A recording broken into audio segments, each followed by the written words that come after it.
Friends, I welcome you to my channel. Before listening to this story, I will ask you to like and subscribe. It is not difficult for you, but it is pleasant for me. And we're starting. Steve Jones was sitting on the back terrace watching the sunset over the sea. Perhaps they should have moved here many years ago. The beauty and tranquility of this place were mesmerizing. Here is to a small island off the north coast of Cornwall. Throughout most of the 22 years of their marriage, Steve's wife Clare hinted, persuaded, and finally persuaded him to move from London to here, where she and countless generations of her family grew up. Improved communications and technology, and finally COVID, allowed him to do enough work at home to make it viable, and limit trips to the capital to once a month. Clare, while living in London, regularly returned to the island to visit family and friends, and most importantly, to see her mother. They bought a house from Clare's cousin 2 years ago, but only moved into it 6 months ago. Meanwhile, Clare carried out her visits for repairs, using it as a base after the completion of major construction work. The house faced west into the bay, and from it there was an impressive sunset, which Steve admired while sipping a cool beer. The estate was an old farm, and there were still meadows and orchards next to it. It looked like several new trees had been planted, no doubt part of Clare's landscaping done last spring. The trees and orchards seemed to be typical of the entire island, and Steve wondered if they were meant to shelter from strong sea breezes, or most likely to produce the much-loved cider by the locals. He had to admit that it was a good move. Clare was right. It was a different pace of life among the inner circle, many of whom were Clare's relatives. Clare was glad to be back home and seemed to know everyone on the island. Being an outsider, Steve felt some coldness from the locals, but he liked their direct manners. The way everyone got down to business was impressive, and he wondered if it had something to do with the independence necessary for the survival of a small island community. Steve met Clare at university. Both studied business, Clare majored in marketing, and Steve in new technologies. They developed a strong relationship, and soon after graduating from university, they got married, deciding to live in London in order to have better work opportunities. They've been married for 22 years, but Steve still thinks Clare is beautiful. Over time, her hair became shorter. Now it was pulled back and ended at the back of her head, and a golden shade was added to the usual light color. He knew that she was worried about the 4.5 kilograms she had gained over the years, but he liked that her figure had rounded out. Her hips and bust had become more lush. Her eyes remained unchanged, gray-blue with yellow flecks in the iris. Unlike Steve, she never looked disheveled or sported sweatpants, maintaining a classic look. He had never seen his wife so happy, involved in the life of the island, and constantly participating in the work of one committee or another. Her current project included organizing the Solstice Festival. Their 2 daughters, Nicole and Michelle, were born immediately after the wedding, have already grown up and left to study at Durham University. This was another factor that prompted Steve and Clare to move. Judging by their social media, the girls were enjoying university life with might and main, but Steve was sure that they had time to do all the necessary work, although Nicole was inclined to leave everything until the last minute. Steve was interested in the history of the island and enjoyed listening to old fishing stories at the local pub. There were several old books published that gave an idea of the history of the island. They were kept in a small schoolhouse that served as a library, as well as a village hall and a venue for all social events. Steve looked around the attic of his house for the first time, thinking he could find something else about the history of this place. Mostly there were old beds, furniture, and toys. Digging around, he found an old box containing a handwritten manuscript called Tales from the Island. He made out the author's name, Melissa Taylor, and immediately discovered that it was his wife's last name. He sat down on a wicker stool and started flipping through the pages. The handwriting was beautiful, the traditional font with swirls and flourishes, and the content was a mixture of stories passed down from generation to generation and the author's experience. Steve's attention as he flipped through the pages was attracted by the drawings of trees. His eyes scanned the contents, some of them faded and hard to make out, but he could catch fragments. The tradition was founded in 1287. It was then, during the reign of the Plantagenets, that the law of the first night, also known as jus primae noctis, the law of the first night, was applied. As part of the wedding permit, the ruling lord had the right to spend the first night with any new bride within his lands. Steve could remember a similar mention in the film about William Wallace starring Mel Gibson, but he was sure that this was a myth conveniently picked up by Hollywood to add a little voyeurism and excitement to the plot of the film. Steve continued reading. Seeing the suffering this caused the groom, and in order to prevent any attempt at murderous revenge, the female elders spent one night with the groom. Over time, this escalated into one of the older women sleeping with the groom to ensure some parity for the couple.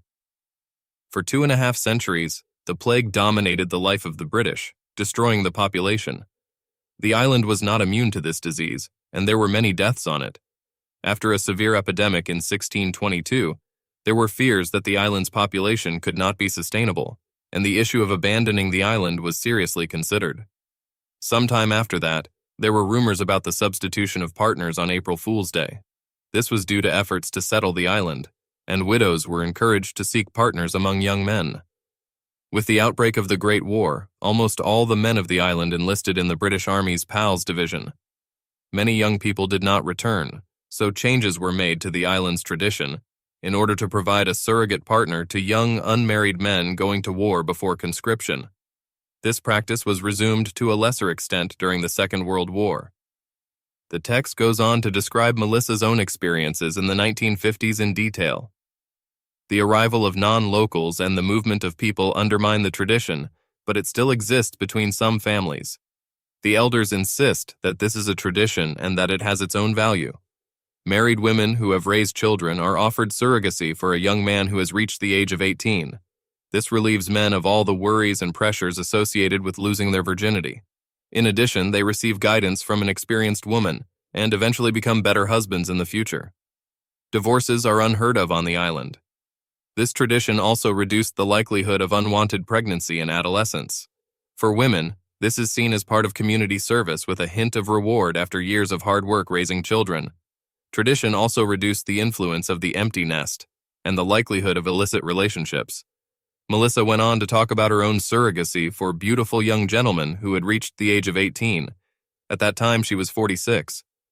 When her husband was busy with business, a young man, Robert, worked on their small plot, planting trees as a sign of renewal within the framework of the festival. His reward was time in Melissa's marital bed. The text gives the impression that Melissa's husband knew, but never talked about this arrangement.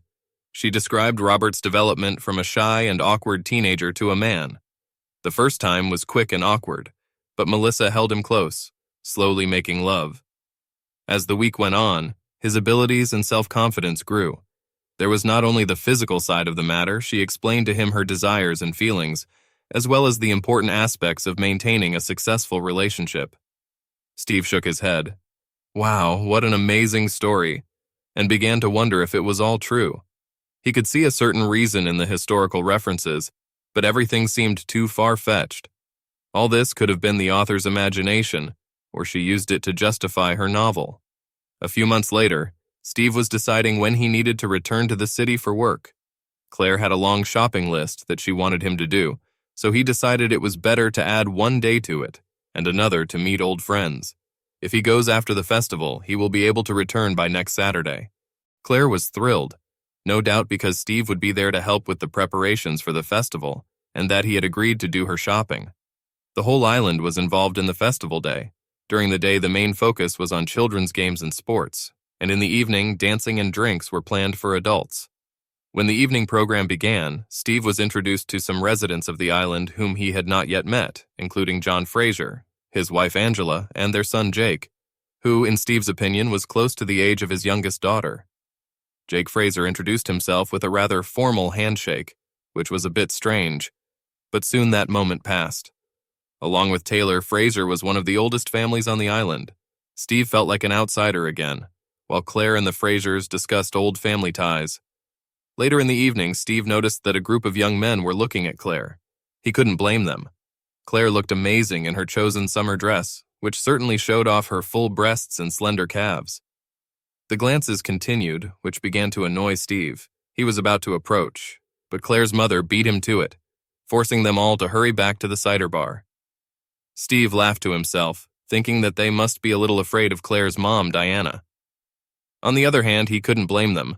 She was a formidable woman and the leader of the Council of Elders. Steve could see where Claire got her looks from.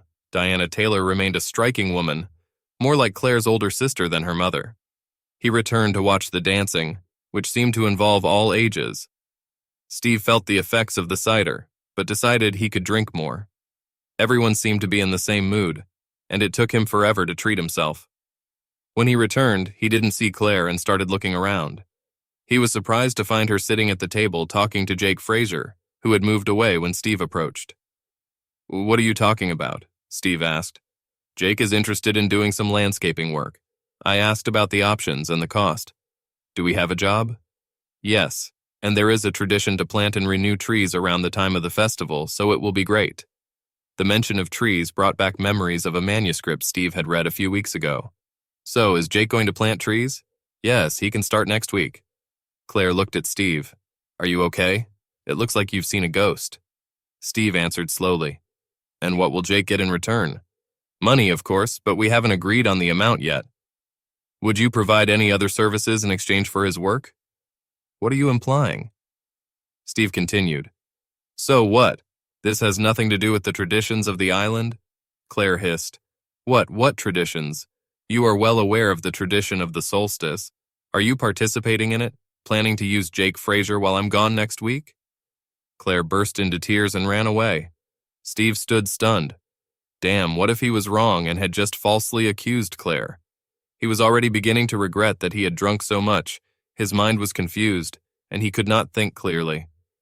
He started up the single-track road to their house. He needed to walk to clear his head. This walk was the longest in his life. Maybe he misunderstood something. Maybe he overreacted to this story. When he got home, Clare was not at home. He collapsed on the couch. Alcohol and fatigue finally got the better of his thoughts, and he fell asleep. The next morning, he noticed that Clare had not returned home, and thought that she might have spent the night with her lover, but suspected that she was at her mother's. This suspicion was confirmed when Clare and Diana appeared in the doorway. Her mother led the conversation, saying that it was impossible to retreat. She began a verbal attack on Steve. There were so many words that it was hard to follow, but the bottom line is this. How dare he talk to Clare like that? How dare he upset her? There's nothing good about marrying a stranger. He was never good enough for her, and so on and so forth. He let her talk, looking at Clare with wet eyes. Finally, he got tired and raised his hand, trying to make her mom stop. "I have a simple question. Is there such a tradition? And do you plan to go to bed with Jake Fraser next week?" Clare turned to her mother with a startled look, and it became clear to Steve. "Yes, Steve, in some old families there is still a tradition, or at least part of it. The Frasers have requested the fulfillment of the agreement, and we are obliged to fulfill it. I asked Clare to think about it. We are talking about everything related to the boy's maturity. The bed is only educational in nature and tells how to treat a woman correctly. It is an absolute requirement that we fulfill this role on behalf of society. We have no youth crime, no divorces, only happy marriages and families with strong ties. You probably noticed it yourself." Steve sighed. "So it's all true. Married women use thirsty young men in the name of the public good." Diana replied, "Don't be so vulgar. You're an outsider, and you can't know how important this is to us. It's ingrained in every legend we hear when we grow up here. If you were from here, you would have received all the benefits at the age of 18, and this would have made you a better man. I doubt you would have turned down this offer." Steve replied, "There are no ancient laws, plagues, or wars now. You do it because you like it. Tell me, Diana, how many times have you played this role? An attractive woman like you must have been asked for several renegotiations. I bet you've had a lot of fun for weeks." Finally, Diana seemed to be speechless, but then she recovered. "Yes, I have fulfilled my duties several times, and I am proud of it, just as you should be proud of Claire's sacrifice. Please, Steve, let Clare do this. You can't understand how important it is to us." Steve turned to his wife. "So you want to do it?" I think so. I am ready to make this sacrifice. As my mother said, I want to become a part of society. No one was happy when I went to university, got married, didn't come back here, and didn't fulfill my obligations that fell to the lot of others." Steve replied, "So this is a sacrifice? Don't you want to do it yourself? It seems strange, considering that you were so glad that I was going to London, you were so excited." Clare blushed and then continued, "I just felt relieved that I could arrange everything and ensure that it wouldn't affect you. And it won't affect, I'm absolutely sure of it. It won't affect our relationship in any way. Apart from sleeping with another man, lying that other people will know about what happened and that your ignorant husband will be in the dark. You may be right." Clare and Diana winced at Steve's sarcastic response. Then Diana spoke up. "Why don't we all give ourselves time to calm down and discuss everything? Now all the cards are on the table as they should be, and nothing has happened yet. Clare stayed at their house, but they hardly spoke. Steve just couldn't understand why Clare thought she wanted to go through with it. He expected her to just give up on the idea, but she seemed obsessed with the island's tradition, regardless of its cost in terms of their relationship. Clare insisted that if everything was open, then everything would be better. She promised to be honest with Steve, even if it meant difficult conversations. Steve was partly surprised by her absolute faith and assertion that such an agreement would not affect their relationship. Diana returned on Wednesday when Clare was in the village, and he suspected that they had agreed on the time between themselves. "Can we talk, Steve?" Steve nodded towards the kitchen table, and they sat down. "First of all, I would like to apologize. This shouldn't have happened, and it's my fault, not Clare's." Steve replied, "Clare is more than capable of making her own decisions, and that decision seems to have already been made, regardless of my opinion. She loves you very much, and I'm sure you're strong enough as a couple to get through this." Steve replied glumly, "Actually, you both don't notice how much it affects me. It's a real betrayal. I wasn't here when I was 18, and unlike the others, I didn't live my life knowing that this could happen to my wife. I naively believed that my wife would be faithful to me, as in wedding vows. I understand, Steve, and it must be incredibly difficult. It's hard to explain how differently we look at things. We don't consider it infidelity.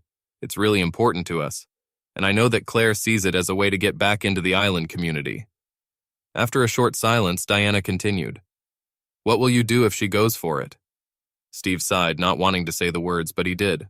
"I will not tolerate this." Diana seemed to weigh the situation before speaking. "What if there's a way to even things out, maybe give you a chance to feel what you missed when you were 18? Steve must have looked as confused as he felt, Diana continued. "I talked to the other two elders, and we agreed that the elders would offer you an agreement similar to what Clare is doing." An epiphany finally flashed through Steve's mind. "Are you suggesting that I make love to Helen Brown or Moira Fraser?" Memories of meeting these two women flashed through Steve's mind. Helen has been a widow since she was young. Steve assumed she was about his wife's age, with long black hair and deep brown eyes. She kept a trim figure and was certainly an attractive woman. Steve didn't know Moira Fraser that well, but he knew that she was happily married and related to other Frasers. She is the headmistress of a small school. With mixed reddish-blonde curly hair, she has a more graceful figure, often showing an extensive cleavage. Steve looked up from his memories. "Yes, Steve, the elders are ready to offer this, and I hope it shows you how much it all means to us. We didn't just flippantly put Clare in this position." Despite the obvious temptation, Steve thought the whole proposal was absurd. "You're an amazing woman, Diana, and you're also an elder, aren't you on the menu too?" Diana hesitated, not sure if Steve was serious. "If that's what it takes, Steve, then yes, I agree. I will not be the one responsible for the loss of centuries-old traditions." Steve shook his head, amazed at what Diana was willing to do. He had a terrible feeling about how he would try to explain this agreement to his father and the law. "You know, Diana, some traditions have outlived their time, and it's right that they should fade away." Diana's smile faded. "Our offer is valid, Steve, and you will not be disappointed, I can guarantee it. Think carefully." When Steve retold this story to Clare, she seemed to already know about the elders' proposal, but Diana's inclusion in it left her in shock and she began to cry. "I never thought that she would think about it, it's all too much. I'm not going to do this, Steve. All this has to stop." Steve felt a wave of relief, finally acknowledging that this whole scenario was just weird. "Thank God, I can't tell you how glad I am. I thought this would be our end." Clare cried and spent most of the night either apologizing or repeating how much she loved Steve. The situation remained awkward and uncertain, Steve still struggling with Clare's previous intentions and her view that the agreement was reasonable. Diana returned on Friday, clearly furious at Clare's reconsideration, accusing Steve of being a manipulative bully and an outsider who would never be able to understand her. Steve is tired of ranting. "Why don't you be honest, Diana, and admit that this is just a way for you to make fun of your husband?" Diana almost had a stroke. "Okay, if you want to know the truth, we're having a great time. We give them everything repeatedly, and everyone in the Fraser family is gifted like a horse. It's exciting, and they can't get enough of us." "Can you believe that?" Clare groaned. "Jesus, Mom, shut up, you're ruining everything." Steve replied with a laugh. "Don't stop her, that's the most honest thing I've heard from her." Diana wanted to say something else, but Claire stopped her, asking her to leave and not come back until she agreed with her decision. It was the first time Steve had seen Claire confront Diana, and he couldn't tell who was more shocked when Diana ran out of the house. Over the next few weeks, the situation remained difficult. Claire constantly apologized for considering the arrangement at all and for asking Steve to accept it. She was attached to the tradition by her mother and did not think about the consequences. Steve was faced with the dilemma of going to town for work. He couldn't put it off any longer, but the thought of leaving Claire on the island terrified him. Claire sensed his anxiety and insisted on going with him, taking time off from work. The gap with Mom got even bigger. They didn't talk, and Claire never mentioned the tradition again. After much thought and worry, Steve decided that he needed to trust Claire and go on a journey alone. Claire tried again to convince Steve that she could go with him, but he knew that she was in the middle of working on a major marketing proposal and needed time to prepare. Claire promised daily calls and frequent contacts. Steve went to London. The ferry, taxi, train, and subway made him tired and collapsed on a hotel bed at 9 in the evening. He called Claire, who answered quickly, and they exchanged details of his trip and what had changed in the city during the long conversation. London was an endless stream of construction work. After the conversation, Steve immediately fell asleep, exhausted. He had a few busy working days, but he felt rested. Being off the island helped him clear his mind. He began to think about his relationship with Claire and mentally replay some of their conversations. The man who was so passionate about trying to have a relationship with a young man seemed to him as far from the woman he married as from the caring mother of his children. He felt that Diana had too much influence on her and was glad that they had quarreled. She had gone too far, and he hoped that this would be the end of it. And yet, he couldn't come to terms with Claire's actions and why she was so sure that this agreement wouldn't affect their relationship. And these thoughts continued to bother him. Suddenly remembering the trees planted on his property the previous spring, Steve froze. Throughout the previous year, Claire had been making regular trips to the island. He felt a sense of horror when he thought about who could have planted these trees. Perhaps she fought so hard for it this time because she needed to justify her previous actions. He called Claire, and she answered quickly again. Steve started, "Does Jake Fraser have an older brother?" There was a pause before Claire answered casually, "Yes, I think there is. Do you just think, despite the fact that your families are rooted in the past?" There was a pause. "Yes, Steve, he has a brother named Glenn." Steve continued, "Is he about 19? More hesitation before she whispered softly, "Yes." "And he was the one who planted the trees last year?" There was no response. Steve continued, "And what did Glenn Fraser get for it?" Claire recovered from her thoughts. "Only money, Steve. Their family is the only one on the island who does landscaping." "So you're not entertaining Jake Fraser right now while we're talking?" Claire sighed. "No, Steve, I'm not entertaining, and you need to forget about this jealousy." Before she could say anything else, Steve hung up the phone. Calls from Claire came repeatedly, but Steve ignored them all. He needed time to think. Finally, on Friday morning, he answered the phone, which surprised Claire very much. "Steve, thank God you answered. I was worried." "Really?" That's all Steve said. "Of course, I love you more than anything in the world. What time will you be back tomorrow? Do we need to talk about this?" Steve replied in a calm tone that bothered Claire. "I'm not coming back. I'm staying here for a while." Claire panicked. "Please don't do this. We need to sort this out as soon as possible." Steve replied again in an eerily calm tone. "Oh, that's right. But you didn't rush to London to do it, and you only called me in the afternoon. I understand your evenings have remained somewhat busy. Please, Steve, come home. I didn't do anything. It's just your paranoia. Just come home and we can sort this out." 5 days later, Steve was returning to the island by ferry. When he reached the house, Claire was already waiting for him with Diana. Obviously, the news had been passed on to her. Claire tried to hug and kiss him, but Steve pulled her away from him. Claire started to sob. Diana looked furious. "Why are you here, Diana? This is between Claire and me. Do I understand correctly that you have never quarreled?" Before Diana could answer, Claire began to explain. "We actually had a fight, but when you didn't come home, I needed someone, and you weren't here." Steve frowned.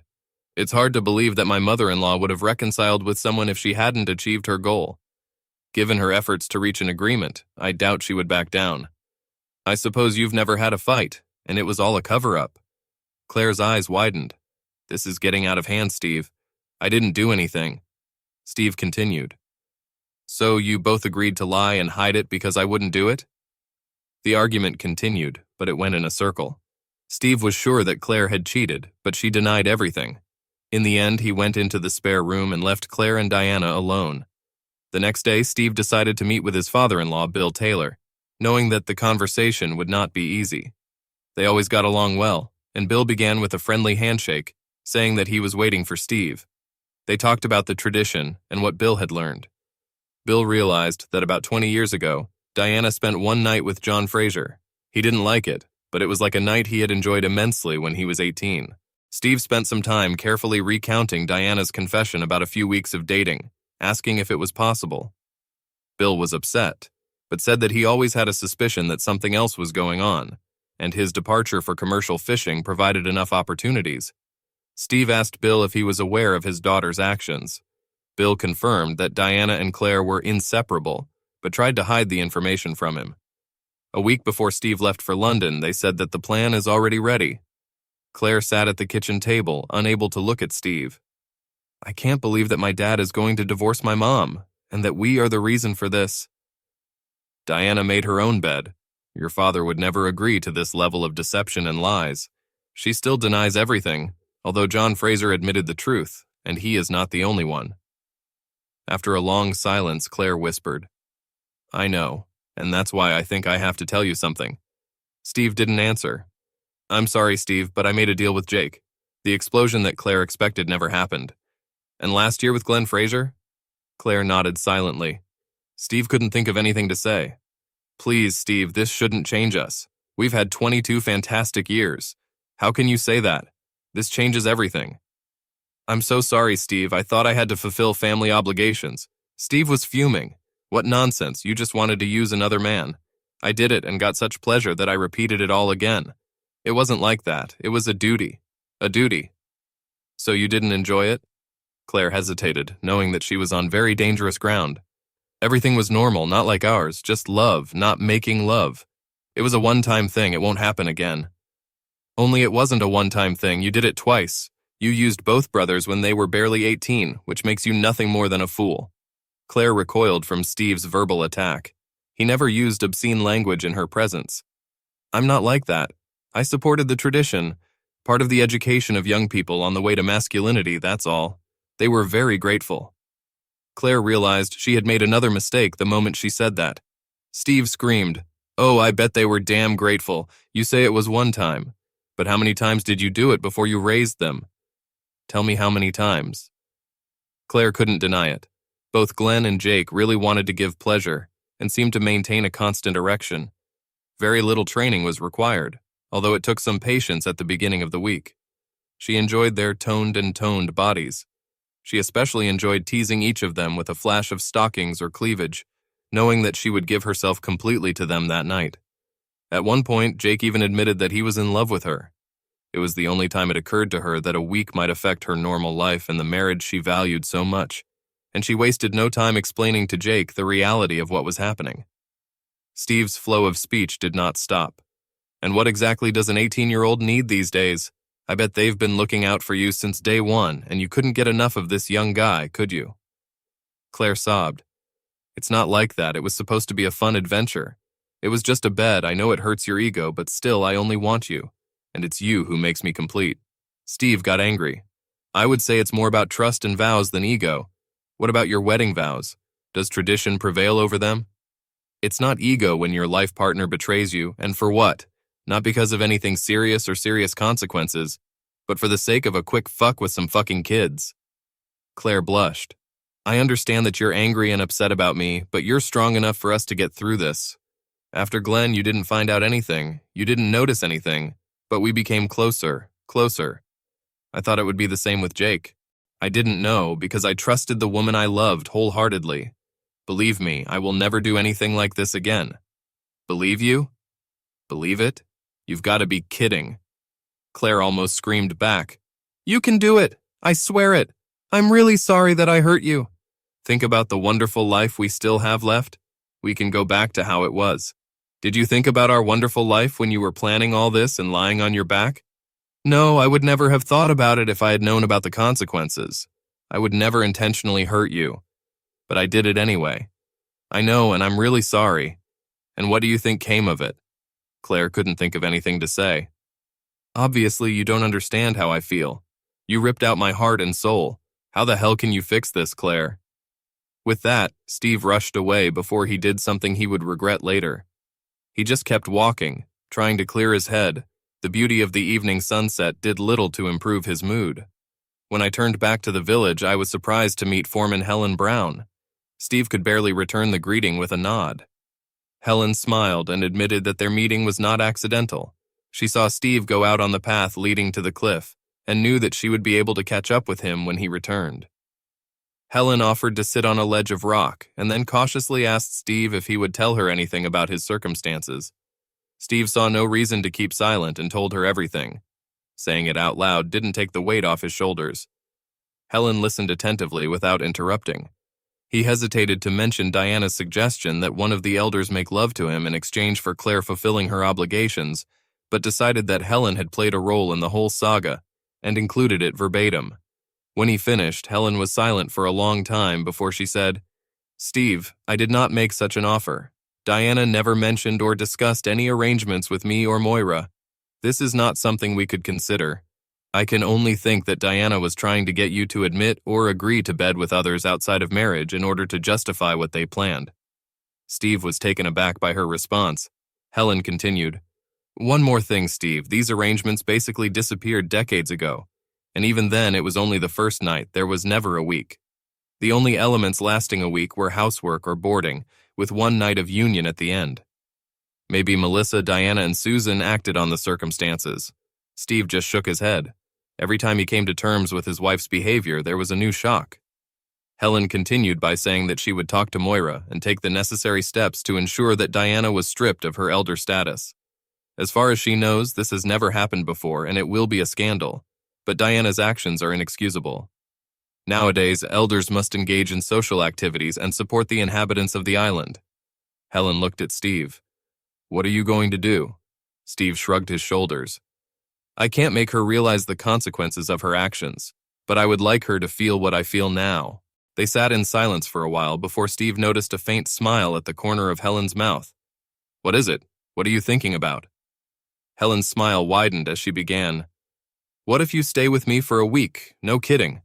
But we shouldn't tell Claire and Diana about it. We will say that I feel honored to accept the agreement that has been proposed on my behalf as an elder. So you're going to let Claire try her own medicine, and I'm going to torment Diana for getting my name mixed up in all this nonsense." Steve was delighted with this prospect, but asked, "Won't it ruin your reputation? I'm still a married man, and everyone will think—" Helen interrupted him. "Firstly, I don't care what people think. And secondly, I'm sorry to say this, but almost the whole island already knows about your situation, Steve." The idea that everyone knew was another blow, but it was replaced by a pleasant thought that Steve shared with Helen.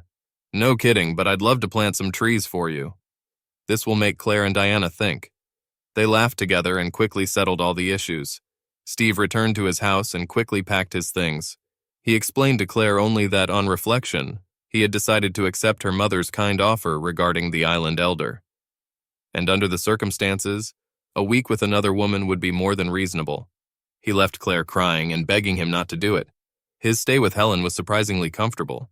She turned out to be great company and a wonderful cook. Steve spent time renovating the house and actually planted some trees in the backyard.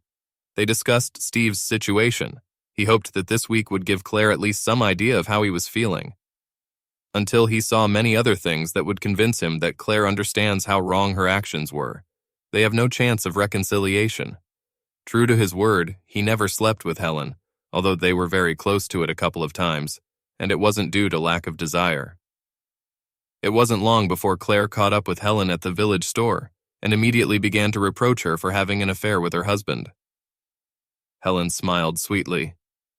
"Claire, dear, you, of all people, should know that this is not a novel. This is an arrangement, and it won't affect your marriage." Claire heard the echo of her own words, but continued, "You can't do this. He's my husband. Actually, I'm fulfilling an offer made by your own mother on my behalf. What was there? Me, Moira, or even your mom for a week? I think Steve has made his choice, and I am obliged to honorably support the tradition. It could have been worse. He could have chosen Diana. I promise to return him safe and sound. although he may be a little exhausted. Claire gasped. You, you fool, Helen replied calmly. I would have thought that this name would be more appropriate for one of us who made love to two 18-year-old boys behind her faithful husband's back. With that, Helen stormed off, leaving Claire with her mouth open and everyone in the village store staring at her. The next day, an angry and hysterical Claire made a decent attempt to kick down Helen's front door until Steve opened it. Please, Steve, I'm sorry, come home. I'm just doing what you did.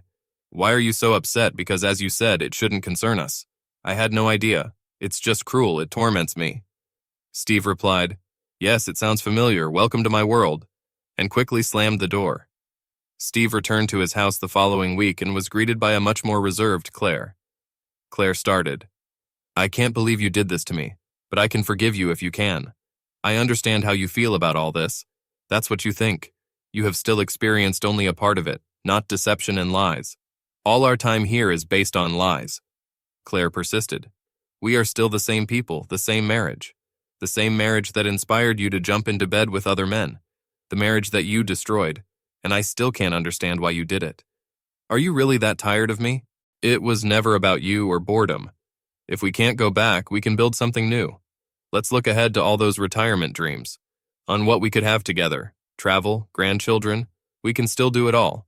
We still love each other, no matter what. It's not over yet, Steve. I will do everything to prove my love for you.